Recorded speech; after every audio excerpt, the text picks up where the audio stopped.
This podcast is rated S for spoilers. Listener discretion is advised. Don't forget to view our spoiler-free companion video on our Half Past Podcast channel on YouTube.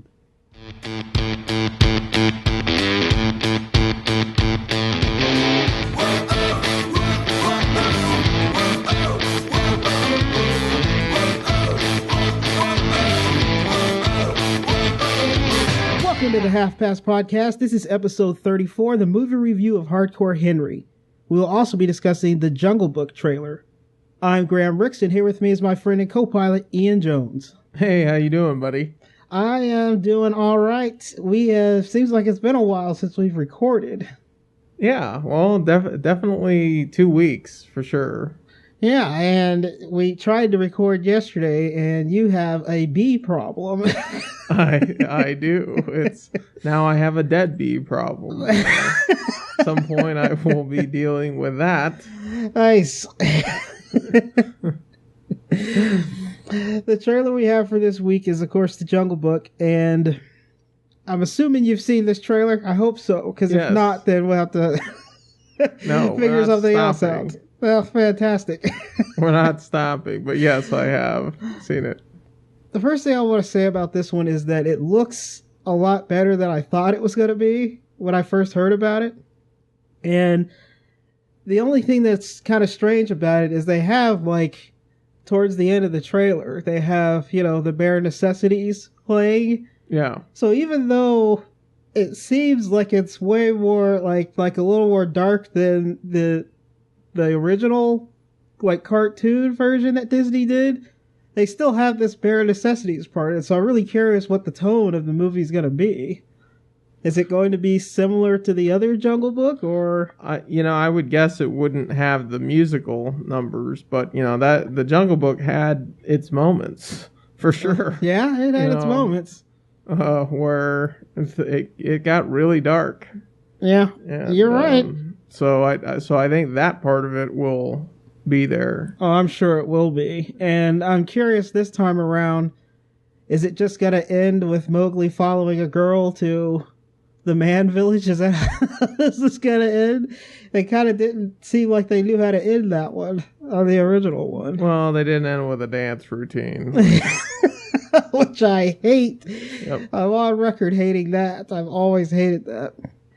The other thing I have to ask you is, why is King Louie so big? He seems gigantic, right? Yeah, I mean, maybe that's just sort of an exaggeration, compared to a little boy, like how he might perceive him. Maybe. I mean, that was sort of a thing that they did even though this is a different director, but that was the kind of thing that they did in the movie Super 8. Yes. When they had that over-the-top ridiculous train derailment sequence. Yeah. Like, it was shot and filmed over the top because that's how the kids would remember it. God, man, I really liked Super 8. That was a good movie, man. Speaking of Super 8, I have quite the lens flare going on right now. I don't know, what's with the lens flare in your camera? I'm going to... There we go. Okay. It Holy was an crap. over-the-top lens flare. It was way worse than a J.J. Abrams lens flare. This was... You're barely seeing me through it. Jeez. The other thing I wanted to say about this one is I thought it was interesting because when I heard about this one, there was another one coming out. So, like, they were going to come out at, like, the same time. And the other one is being done by Andy Serkis. And recently, they decided to go ahead and actually just push that one back to, like, 2018 in, like, October. I wonder why there would be two. I think it's just one of those time periods where they just came up with the same idea at the same time, kind of like how Mission to Mars and Red Planet were like the same time, or what, Armageddon. Well, they are doing a Tarzan movie, but you're not talking about that. No, right? I'm talking about, there's a movie called Jungle Book that's going to be released in 2018, and it has Andy Serkis is doing a lot of the motion capture, but he's also directing this one. And so that one's coming out in like 2 years, but it was supposed to come out earlier than that. I'm curious whether they thought that they should put some space between this movie, The Jungle Book, and the one Andy Serkis is doing. Okay. So I'm looking at that now. Yeah. And it looks like it may be... God, I wonder how it's going to be different. I don't know. I think this one was supposed to be more of an origin story version of it. So the one in 2018. So this is a Disney one that we're going to see. This is the one we're talking about. 2018 is going to be a Warner Brothers one, and that would be totally different. Yes. And that was the one with Andy Serkis. And boy, when you look at the focal talent here, they've got Christian Bale, Benedict Cumberbatch as Khan. So wow, they've got quite the cast lined up. Yeah, the cast for the one that Andy Serkis is doing, the Warner Brothers one, is extensive. It's like, wow, they got a lot of good people in there. So we'll have to see what happens with it. And I mean, do you have anything more for this one? No, I mean, I think it looks interesting. I think that, I'm kind of wondering about the visuals. I think they look all right, but... Yeah, they look fine to me. I guess we'll see as the movie goes on. Yeah, and see how effective it is on the big screen. Right. All right, if you got nothing else, man, we're going pretty long on this one, so let's go ahead and get into the movie review. Play some music. Hardcore Henry, take a break. Some heist music.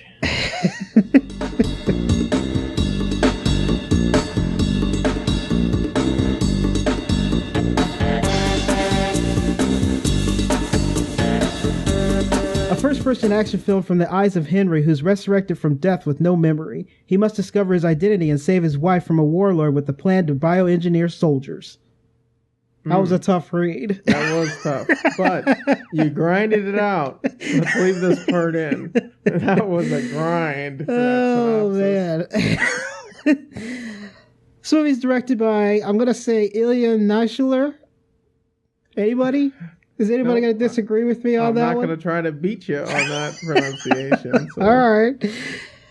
I guess this guy has actually done this before, and it was for like a music video or something for the band Biting Elbows, which is very strange. I guess it's like a Russian indie rock band or something. And they did this where they have this first-person perspective through the whole video, and I guess that's all he's done, which is really weird. Who was it? Biting Elbows? Biting Elbows. I'm going to have to get a t-shirt of that and then have to explain it to everyone who's like, what is that on your t-shirt? Oh, you haven't heard of them? I remember when no one bought their stuff. Nice. They were better back then. Oh, wow. So we star Sharlto Copley as Jimmy. He was in District 9, the A-Team, and Elysium, so he's worked a lot with... You took all the ones I was going to talk about. I love Copley. Yeah, he's great. He's real great. And he clearly works with Blomkamp a lot, so... Yes, and he's great in this one, too. I would think he's going to end up in that Alien movie. Yeah, I think so, too. That Neil's doing. So that should be cool. Yep. Danny Kozlovsky as Aiken. And the only thing I have is it's just a bunch of Russian movies that I've never heard of. So it's weird. He almost looks like a deranged Ewan McGregor. I kept trying to place his face. Because the guy clearly does the crazy out of his mind. Yeah. He almost seems like we should know who he is, but he's wearing a crazy white wig. Yeah. And that was the only thing I could come up with. Was that he looks like a crazed, Purge Night. If Ewan McGregor was out on Purge Night and he had a chainsaw instead of a lightsaber, it would be this guy in a wig. Oh, that is hilarious. Haley Bennett as Estelle. She was in Marley and Me and The Equalizer. And of course, I'm going to just stop with Tim Roth as Henry's father. So he's in there for like a scene. Mm-hmm. And he was in Hoodlum, Darkwater, and Selma. All right, Tim Roth. Yeah, I've always liked Tim Roth and stuff. So it was nice seeing him in there, even though he doesn't really do anything. All right, we're going to take a quick break here, Jones, and then we'll go get into the quirks and likes, get to the nitty gritty. Let's play some music. All right.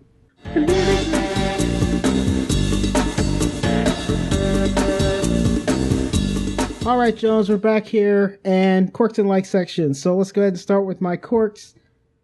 The first thing I want to say is the story of this movie is extremely convoluted because of the style it's shot in.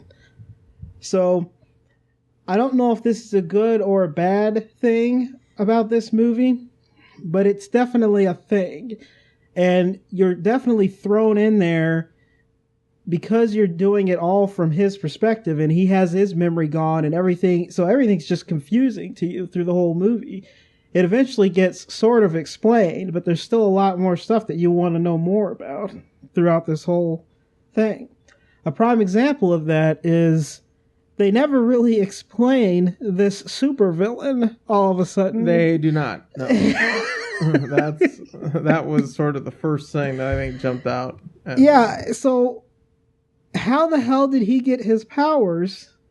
And then I'm trying to think, I feel like those powers are far more useful than what they're trying to do with these super soldiers, right? Yes. So, like, why wouldn't you use that power and give them that rather than do this weird bioengineer thing with these super soldiers? I think you got a good point there. I think that maybe this Aiken guy, and so, you know, what you're talking about is really the first scene we see him in.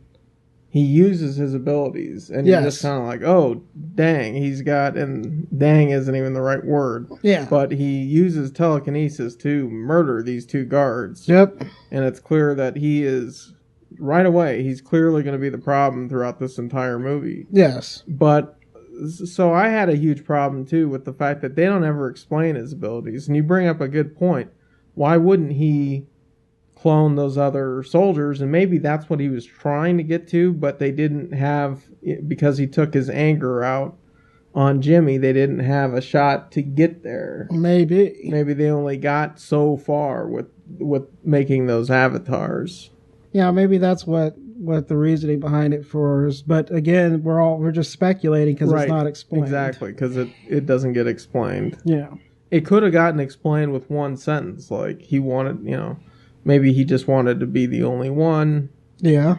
Or maybe it just wasn't possible to replicate his abilities. But even him being the only one makes a very good point also, because maybe he needed to be more powerful in case one of them turns on him, right? Exactly, yeah.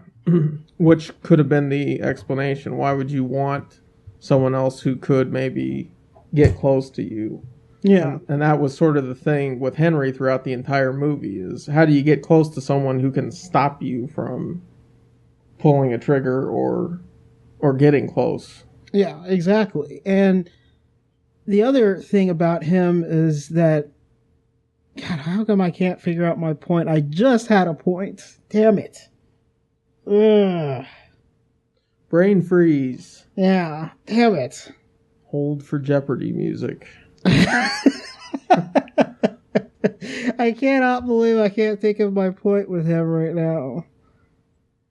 Anyway, he's clearly like an underdeveloped. Okay, here's my point. So other than the fact that he's being underdeveloped, the other thing that's clearly a feature that's happening with this character that they also don't explain is clearly when he uses his powers, it weakens him because he's like bleeding. His nose will just start bleeding when he's like really using his powers. And so it's like, well, that's not really explained either. So there's so much stuff in this movie that's just not explained at all. And you're kind of confused. And I feel like they do that on purpose because that's how it's filmed. You're filmed like Hardcore Henry.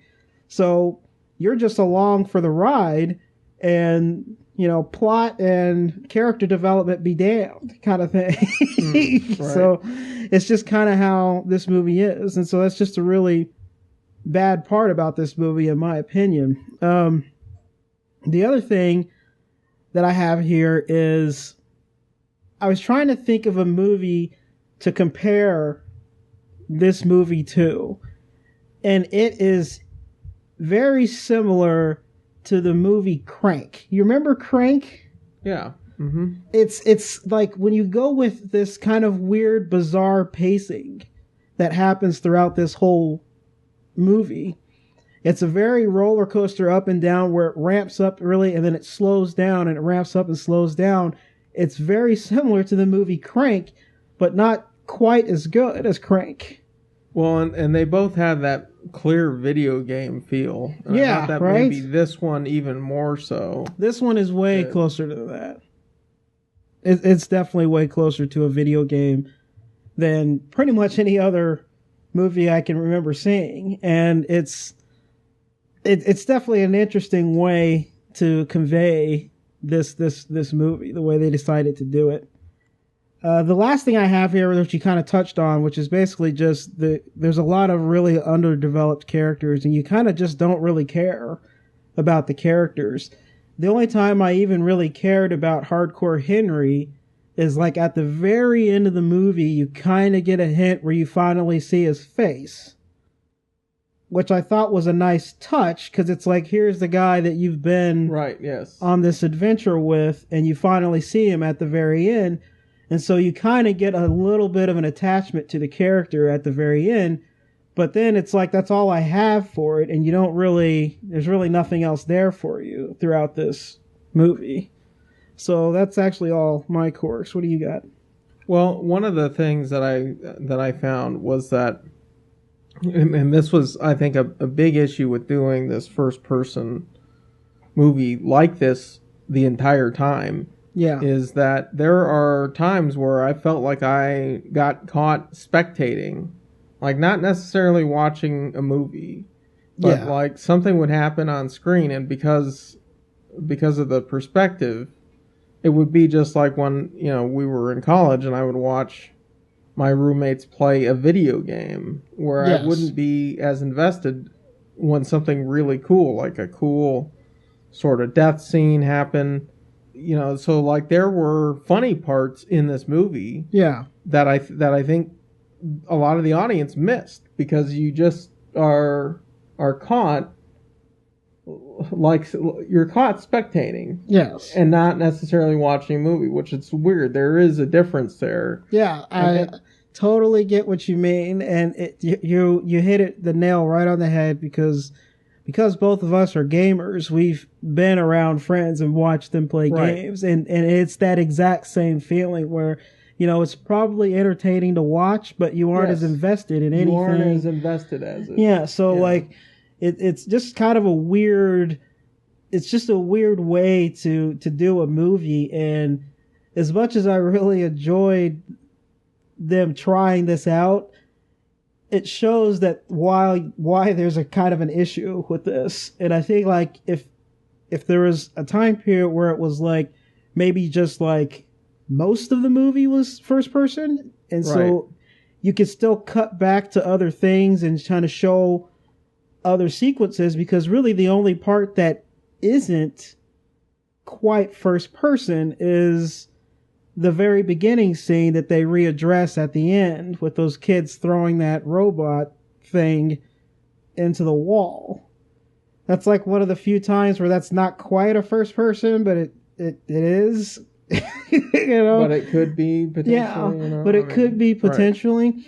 And so it almost seems like if you had more of that to kind of push you away from the first person and explain some of the other stuff, I think it would have been nice. I think it would have been nice to see this movie where when Henry's involved, it's first person, but you can still cut to... You still have those other angles. Yeah, have those other angles and getting everything taken care of. I think you would have had a better chance at that. So you make a really, really good point that that's exactly how this feels. It feels like you're spectating and not really as invested. And really what they could have done was figure out a way, and I was going to touch on this because it was one of my likes, but they figured out a way to give him a phone, basically a map. Yes. to navigate, which is a video game thing all the way. Yes, it is. Having that GPS. Yeah. So if they could have figured out a way to have like a little droid following him, we could have gotten those other shots. Yeah. Like almost something that he could control with the phone. That would be interesting. Maybe not even show him, but just give a different perspective. Yeah. The other thing which really bugged me because I thought the way that they portrayed, the way that they dressed up Estelle gave it away at the beginning. Yes. That Yeah. she is obviously not with him. Yeah, the scene. There's a huge problem with this right at the beginning. Yeah. You get it right at the beginning because of the way. Really, the really crazy scene is when he finally finds her and he gets into that van, and she's all dressed up. She's clearly not a prisoner. Right. Yeah. And that right there was really shocking when that happens. You're just kind of like, well, they really just gave everything away, kind of like a quarter of a way into the movie.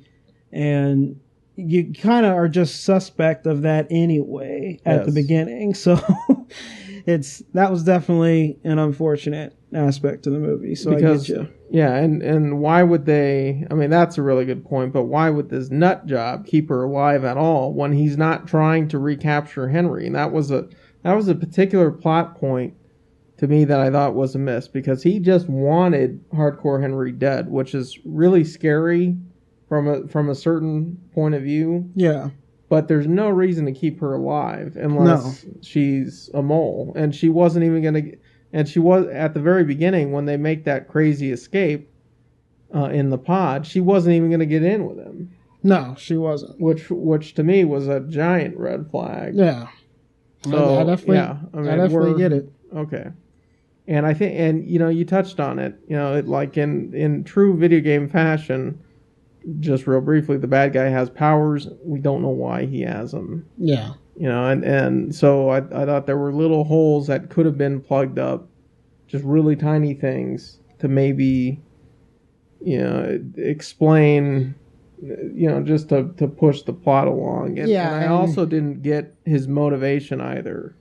Yeah, you don't get the motivation, and I think if they would have tidied those little plot points up, it would have increased the value of the movie in general, I feel like. So I definitely, I read you. So that's it for me as far as quirks go. All right, so let's go ahead and get into the likes. The first thing I want to say is probably the strongest point of this movie is that they really took a shot at this one. And it's one of those things that it's a foreign movie because this is not a risk that an American company would take.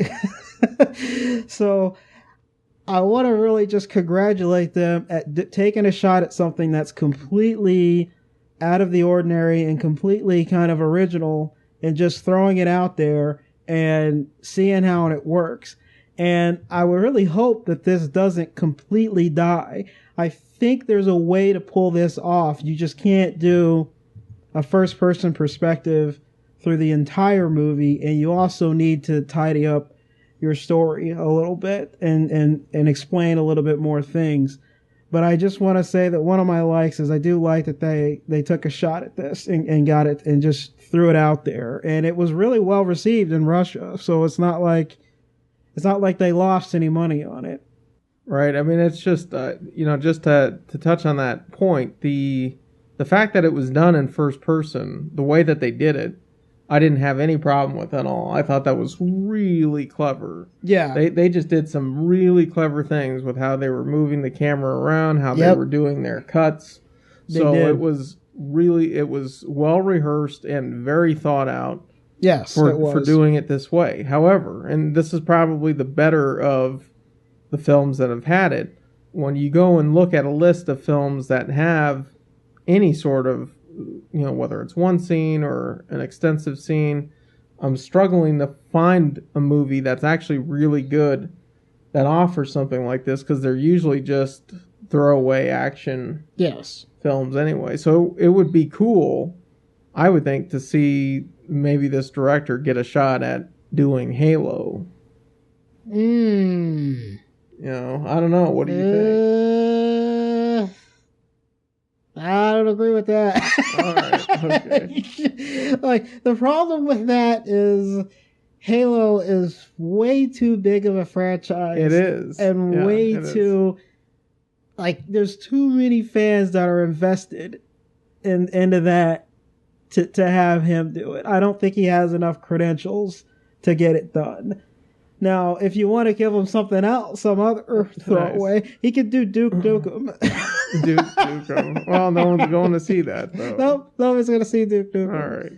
But that one's definitely, I don't know about that. But I definitely think that it's like you said, it was really well rehearsed and well done. What they were doing with the camera angles and everything was great, and it was really creative, and he really used the first person perspective for his advantage in this movie, and it's actually done really well. And the other like that I had that to tack on to that is that there was a lot of time periods where clearly they thought it out to where you'd have an action-packed scene with the first person, which is disorienting sometimes.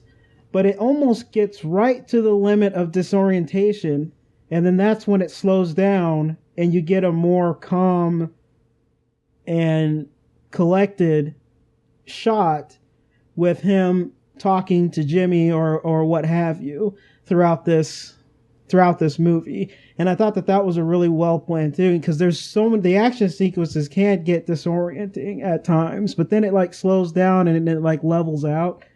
And it seems like just pacing those out and the amount of time that they did it to pace it out properly made it less disorienting. And I thought that was great. The other thing is it's a kick butt movie. It is a throwaway action movie, and there's tons of blood. There's tons of action. And it's just awesome, the kind of stuff that happens throughout the entire movie. And that's just lots and lots of fun. I thought the movie was fun to watch. Yeah, it is. So, I mean, it's as regardless of its downfalls, it definitely is a fun action movie. And if that's all you want to see, which is what I'm assuming who's going to go watch this movie. Right, the audience. Yeah. The target audience. The target audience is basically to go watch a popcorn munching throwaway action movie, and that's exactly what it is. And it works. The last thing I want to say about this one is I really enjoyed just Jimmy. Jimmy's like great in this movie. His what's his name? Charlton Copley. Just his character is just so great, and it's so crazy to see the different versions of him pop up throughout the whole movie, and a lot of the comedy is from him. And that's just such a cool thing for them to do, where he has all these avatars, and it's just such a freaking cool thing to do. And I just really enjoyed him. So what do you got? Well, that was the first thing I circled on here, was his performance, because he's so perfect, and he gets this kind of bizarre role where you get to have different personalities and just he keeps dying and they finally explain why he is how he is, and it just was really satisfying to me, because he's like the buddy that you have along the way who maybe you keep hitting reset because he keeps dying on the mission you're supposed to protect him on. But you don't have to do that because there's 100 of them. Yeah, and I love that point that you say to that, because it's very similar to when you play video games with your buddy. Yes, exactly. A co-op video game. A co-op video game, and you don't have to reset because he has a bunch of them and it doesn't matter. So you make a really good point, and that is awesome that you look at it that way, because that's a perfect analogy for that. That's awesome. There were filming chase scenes this way when they're on the motorcycle on the freeway and through a crowded city, I think needs to just be a thing. It's too much fun watching. It really is. Scenes. The other movie we watched, Brothers Grimsby, did the same thing. Which is a shame because they did it so well. They did. And then the rest of the movie tanked. Yes. And people got up and started leaving the theaters because of how gross it was. Yeah, but you were correct. Like, I agree. It needs to be a thing. I mean, watching a guy run another guy down who's doing everything in his power, running people down on an escalator, getting thrown into little kiosks in an outdoor mall, doing everything in his power to survive and get away is just the funnest thing to watch. Yeah, like that is the perfect. Like it's like watching Cops on steroids times 1,000. It's so satisfying. Yeah, it is. It really is. And I thought that there were a lot of really clever video game references. I mentioned the cell phone GPS. Yep. That's perfect. Jimmy's got a way to get in touch with him whenever something goes wrong. They had a scene where, towards the end, where our hero Henry was really in a lot of trouble, and a little medical kit popped open nearby, and he had adrenaline to take on all these, and that's like such a video game thing. It is. Like to save your adrenaline and shoot up and then take everyone out. Yep. And there was also another scene which may have been my favorite little thing that they threw in there, where you think he's getting ready to ride a horse, and that's almost like a Grand Theft Auto thing.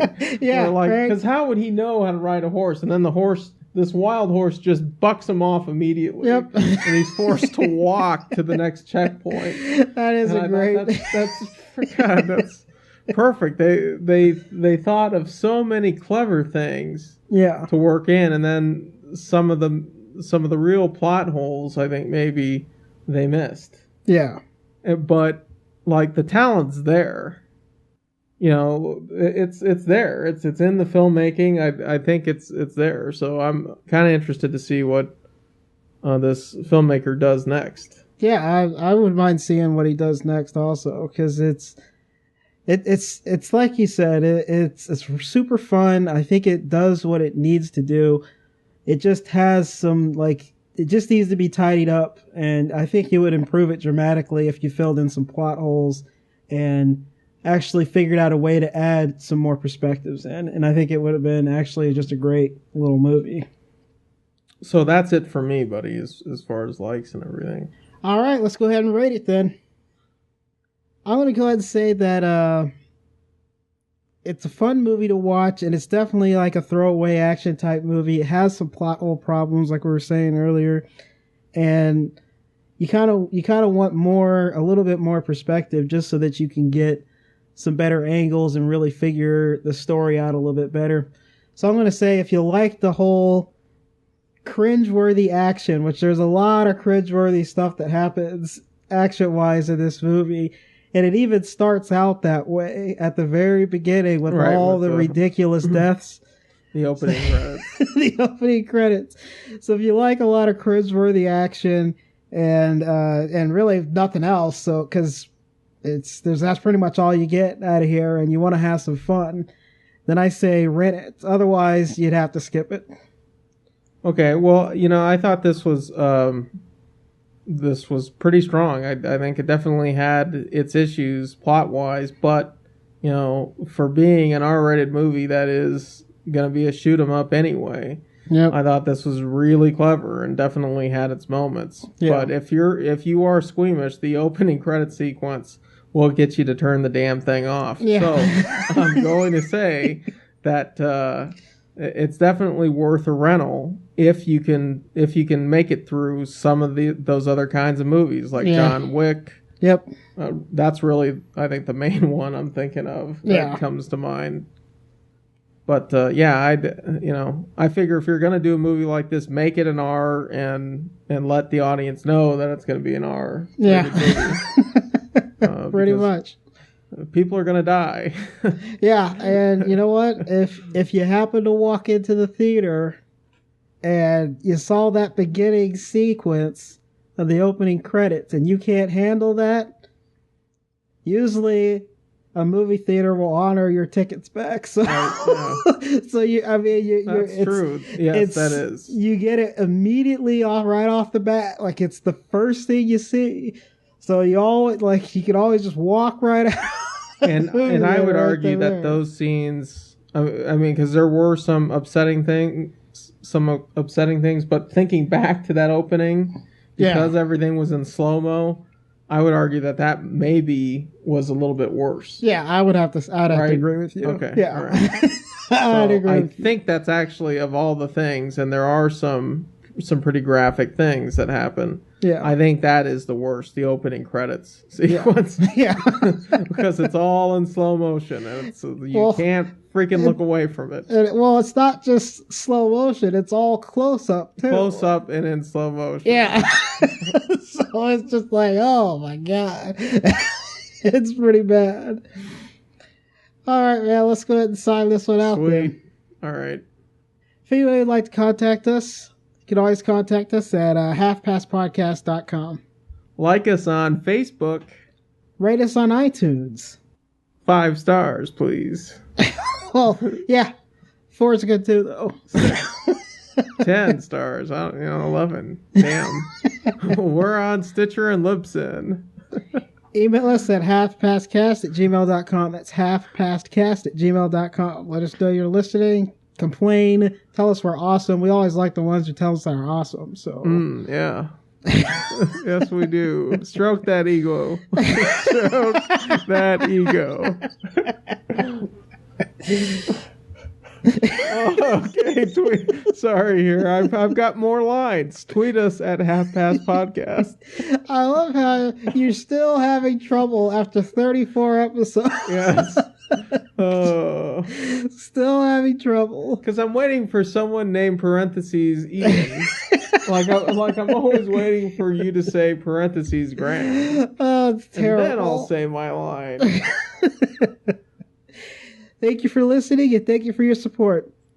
Next week we have the Jungle Book movie. We're going to give that one a whirl. It's got to be awesome. We got, I missed it, but we got the Rogue One trailer, so go check it out. Oh, YouTube, yeah. Star Wars Rogue One. Definitely check out the Rogue One trailer. It looks awesome. It's a really great teaser. I'm excited about it. It's one of the Star Wars movies I want to see. Let's do it. I can't wait. All right. This is the Half Past Podcast. I'm Graham Ricks. Jonesy. See you next flick.